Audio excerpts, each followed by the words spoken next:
自从宿舍被充气娃娃一家霸占后，凯文就搬回了父母家住。他对吉娜的思念与日俱增，只好边看毛片边自摸，化解悲痛。这段时间，他把 P 站的所有视频都看完了，甚至连飞天小女警的动画片都没放过。当他点开最后一个视频，惊讶地发现女优竟然是吉娜。兰德尔一瞧也乐了，感叹说：“我就知道她不是池中物，果然是海鲜。”凯文简直痛心疾首，决定去 AV 摄影棚找回吉娜。他宅在家太久，身体都和沙发融为一体了，出个门都费劲儿。镜头一转，凯伦正在家里陪二娃看儿童节目，学唱铃叮当乐队的《烤土豆之歌》。兰德尔直接把电视机砸得稀碎，大骂这些儿歌都是垃圾。在凯伦的安抚下，兰德尔冷静下来，说出实情。他曾是铃叮当乐队的初创成员，有合照为证。后面因为他写的歌太棒了，遭到队友嫉妒排挤，乐队还没火，他就被扫地出门了。小凯文是这个乐队的超级粉丝，他兴奋地对老爸说：“如果你介绍我跟他们认识，你就是我的大英雄。”正好铃叮当乐队今晚要在钻石城演出，机不可失，时不再来。兰德尔顶不住小儿子的再三请求，只好被迫答应。他不敢告诉儿子，自己当初被踢出队伍的真正原因不是创作分歧，而是他磕嗨了，上台表演时发狂，还撕下了队友的脸，给小朋友留下了永远的心理阴影。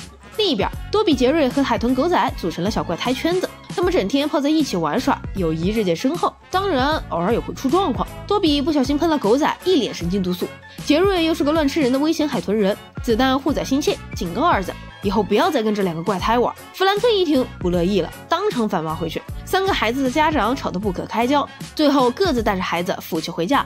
孩子们非常难过，因为他们根本不想分开。镇长办公室里，凯伦这位再重建计划的资金问题苦恼，狗头军师安东尼又来出主意，给他安排了和几位总裁会面，商议将他们的公司总部搬到天堂镇，只要广撒网，总能钓上大鱼。凯伦振作精神，说干就干，首先会见了扎克伯格，这家伙却只会瞪着死鱼眼说：“给我更高的发际线。”凯伦只好被迫给他理个发。最后搬总部的事儿没谈成，凯伦却莫名其妙成为了扎克伯格的御用理发师。斯卡有急事要找镇长，却撞上凯伦和扎克伯格在办正事儿，只好灰溜溜走了。与此同时兰德尔开车带着儿子来到钻石镇，表示自己先进去跟老队员们叙叙旧，谈好了再让小凯文进来。兰德尔一进屋，正撞见饥渴的女粉丝闯进来勾引队员，心说这群家伙还真不挑食。他表明身份后，被他啃掉脸的队员吓得直发抖。兰德尔希望大伙儿能卖个面子，跟他儿子见一面。队友们交换了一下眼神，决定好好教训这个混蛋一顿。他们把口得通红的土豆塞进了兰德尔的挎裆里。凯文这边一路顺藤摸瓜，终于混进了拍 A 片的摄影组，找到了吉娜。他还骄傲地告诉那些男优，他们睡的女人是他的未婚妻。结果吉娜把假发一摘，脸上的妆一擦，居然是一只装满老鼠的麻袋。凯文惊了，这电影技法简直能化腐朽为神奇。这化妆师要是不拍 A 片，不是拿奖拿到手抽筋。导演以为凯文是男优，赶着他上场拍戏，片名就叫《爱的烘干机》。凯文又懵逼又期待，一脱裤子当场吓傻了所有人，因为他的老二居然有关节。众人都只顾嘲笑，人群中却有真正的伯乐。老导演仔细端详后，认为凯文的老二是不可多得的艺术品，要将其包装成超级色情明星。另一边，因为家人们的阻挠，多比、杰瑞和狗仔只好偷偷见面。刚跑到野外开始玩，就被一个死鱼眼变态吓哭。镜头一转，兰德尔为了报复铃叮当乐队，把爷们窝的闲人召集起来，打算成立自己的乐队，名字就叫附属披萨罐电子乐队。估计又是他自摸的时候颅内高潮想出来的。兰德尔决定演上他以前编的歌，大伙儿都觉得不靠谱。马洛吐槽说，这玩意儿想成名，比他吃多了打标枪，在墙上喷出有味道的话，因此成为著名艺术家还难。就问大家伙儿记不记得这事儿？不记得就对了，因为这是他提前2集剧透的。转眼间，附属乐队的首场秀就开始了。兰德尔表示，他的歌绝对纯洁无害，只是在讲狗熊掏蜂蜜的事儿。但他们还是被捕下狱了，因为歌词如下：我用手指插进美国的小蜜洞，手指太粗就换舌头弄。老黑说他们被抓的不冤，这种乐队要是火了，简直就是污染环境。镇长办公室里，凯伦让安东尼赶走了斯卡，又会见了迈克尔·林德尔，对方却因为他的枕头伙计不喜欢凯伦的脸而负气离开。凯伦心说，有钱人都他妈是怪胎吗？以他混迹天堂镇半辈子的功力，都有点招架不住啊。多比三人迟迟没有回家，最后惊动了他们的家长。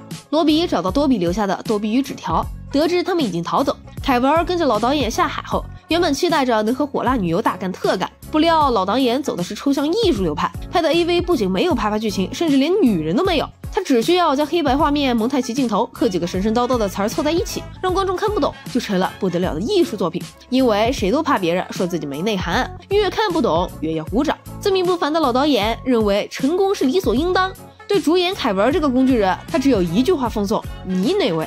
森林这边，失踪的小怪胎组合正在河里嬉戏，卡马罗刚把朋友特里从监狱里接出来，开车穿越林间公路，特里一见森林里的小孩就暴怒，因此杀人被捕，蹲了20年，深牢大狱。他刚一出狱，又看到林间的多比等人，不得不坚持自己做人的原则，要再次大开杀戒。卡马罗还想劝他，好不容易才出来，真不值得为了几个孩子再进去。特里说，他不在乎别人进不进森林，也不在乎别人有没有长大，但这2件事不能合在一起，否则他的脑子就要抽风。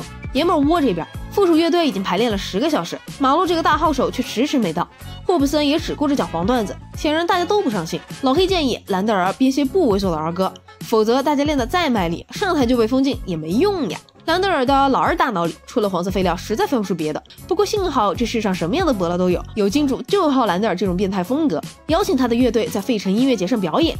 马路这时终于来了，说他正在跟小野洋子交往，被枕边风一吹，决定单飞。兰德尔说，我去你的吧，咱们都还没火呢，你要学甲壳虫。一转眼附属乐队就上台开始大唱变态歌，尤其是一首一个男人在你体内，后来你也会在别的男人体内，令全场沸腾。最后兰德尔才发现台下观众全是变态，小凯文也在观众席上鼓掌，夸兰德尔比铃叮当乐队还厉害，是他真正的英雄。兰德尔大受感动，然后抱着儿子就跑，因为全场的变态都来抢 baby 了。镜头一转，在老导演的力捧下，凯文击败卡尔开瓶器机和弗兰迪分叉机，荣获最奇葩老二奖。女主持人私下邀请凯文和自己共度良宵，因为老导演的无性色情理论，凯文拍了70部 A 片，却连女人的手都没碰到过。他饥渴难耐，死缠着老导演哀求，老导演便让他先签一份合同。